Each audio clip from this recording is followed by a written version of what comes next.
చాలా అంటే చాలా చాలా రుచిగా అన్నవరం దగ్గర ఒక చిన్న గుడిలో పంతులు గారు చేసిన ప్రసాదం అండి.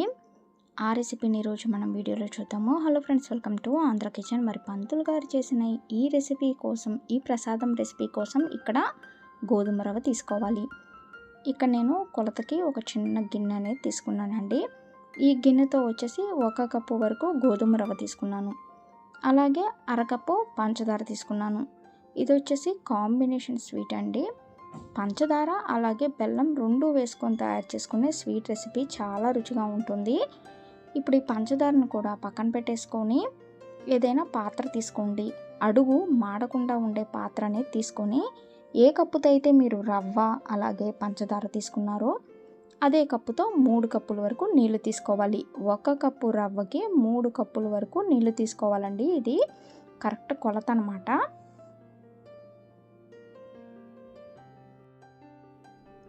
గోధుమ రవ్వతో తయారు చేసుకునే ఈ కేసర అనేది చాలా కమ్మగా ఉంటుందండి. నోట్లో పెట్టుకుంటే ఇట్టే కరిగిపోతుంది, అంత రుచిగా ఉంది.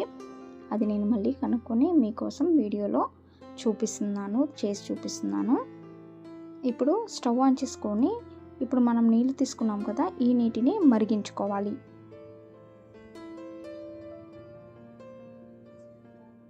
ఇక్కడ నేను నీళ్లు మరగటానికి ఈ నీళ్లు పోసుకున్న పాత్రని పక్క స్టవ్ మీద పెట్టేసుకొని ఇక్కడ మళ్ళీ వేరొక పాత్ర పెట్టుకొని ఇందులోకి మనం తీసుకున్న గోధుమ రవ్వ వేసుకోవాలి.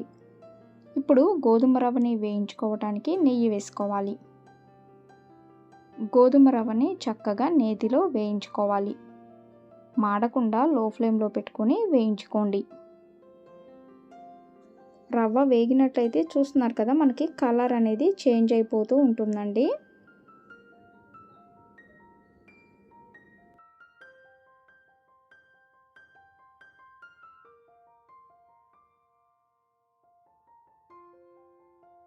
ఈ విధంగా రవ్వ వేగిన తర్వాత ఈ పాత్రని పక్కన పెట్టేసుకొని మళ్ళీ నీళ్లు మరుగుతున్న పాత్రని ఈ స్టవ్ పైన పెట్టుకున్నానండి.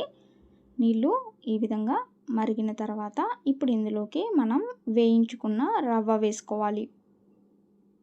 రవ్వ వేసుకున్న తర్వాత ఒకసారి కలిపేసుకొని మూత పెట్టుకొని కొంచెం దగ్గర పడే వరకు ఉడికించుకోవాలి. దగ్గర పడిన తర్వాత ఇప్పుడు మళ్ళీ కొంచెం మెదుపుకుంటూ కలుపుకోవాలండి. ఆల్రెడీ ఉడికిపోయింది కదా, ఉడికిన దాన్ని మళ్ళీ గరిటెతో మెదిపినట్లయితే మనకి ఇంకొంచెం మెత్తగా అవుతుందన్నమాట. ఈ విధంగా మెదుపుకున్న తర్వాత మెదుపుతూ ఉడికించుకున్న తర్వాత ఇప్పుడు ఇందులోకి ముందుగా మనం తీసుకున్న అరకప్పు పంచదార వేసుకోవాలి. పంచదారను కూడా చక్కగా కలిపేసుకోవాలండి. రవ్వలో బాగా కలిసే వరకు కలుపుకోవాలి.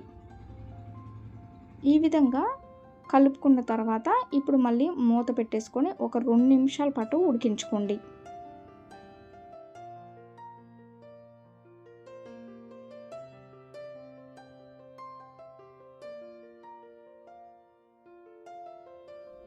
పంచదార కూడా చక్కగా రవ్వకి బాగా పట్టేసింది కదా. ఇప్పుడు ఇందులోకి ఇక్కడ నేను వచ్చేసి కుంకుమ పువ్వు వేసుకున్నాను. కొంచెం కుంకుమ పువ్వు వేసుకొని బాగా కలిపేసుకోవాలి.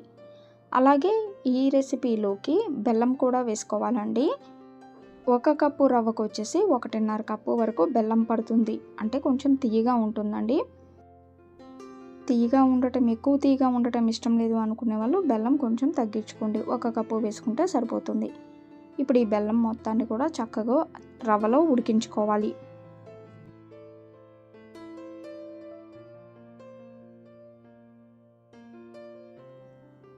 బెల్లం మొత్తం ఉడికేటప్పుడు ఇందులోకి యాలకుల పొడి కూడా వేసుకోవాలి. ఇక్కడ నేను 2 యాలకులు దంచుకొని వేసుకున్నాను. అలాగే కొంచెం పచ్చకర్పూరం కూడా వేసుకోవాలండి.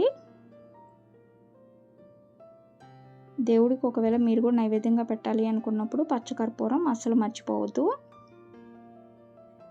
ఈ విధంగా పచ్చకర్పూరం కూడా వేసుకున్న తర్వాత మూత పెట్టేసుకొని మళ్ళీ ఉడికించుకోవాలి. ఇప్పుడు ఈ ప్రసాదం రెసిపీ అనేది కొంచెం తీగ పాకానికి దగ్గరగా రావాలి. అంటే చక్కగా ఈ రవ్వ అనేది ఈ బెల్లం పంచదారలో ఉడికిపోవాలన్నమాట. మూత పెట్టేసుకొని ఉడికించుకుందాము.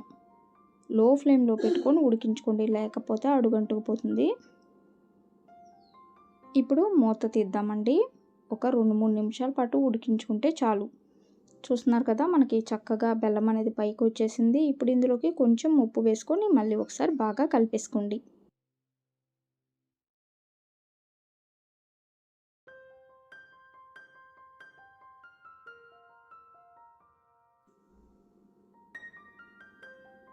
చూసారు కదా, ఈ విధంగా ఉడకాలండి. ఈ విధంగా ఉడికిన తర్వాత ఇప్పుడు ఈ పాత్రని పక్కన పెట్టేసుకొని వేరొక పాత్ర పెట్టుకొని ఇక్కడ నేను కొంచెం నెయ్యి వేసుకున్నాను. నెయ్యిలో జీడిపప్పు వేసుకొని, జీడిపప్పు వేగిన తర్వాత నెయ్యి, జీడిపప్పు రెండిటిని మనం చక్కగా ఈ రవ్వ కేసరిలో వేసుకోవాలి. గోధుమ రవ్వ కేసరిలో వేసుకొని బాగా కలిపేసుకోవటమే. ఈ విధంగా చేసుకుంటే చాలండి. చాలా రుచికరమైన గోధుమ రవ్వ కేసరి పంచదార అలాగే బెల్లం కాంబినేషన్తో రెడీ అయిపోయినట్లే. మరి మీ అందరికీ ఈ రెండిటి కాంబినేషన్ పంచదార బెల్లం అలాగే గోధుమ రవ్వ కాంబినేషన్తో తయారు చేసుకున్న ఈ కేసరి రెసిపీ వీడియో నచ్చినట్లయితే, రవ్వ కేసరి నచ్చినట్లయితే ఈ వీడియోని లైక్ చేయండి, షేర్ చేయండి. మరిన్ని వీడియోస్ కోసం మా ఛానల్ సబ్స్క్రైబ్ చేయండి. Thank you for watching.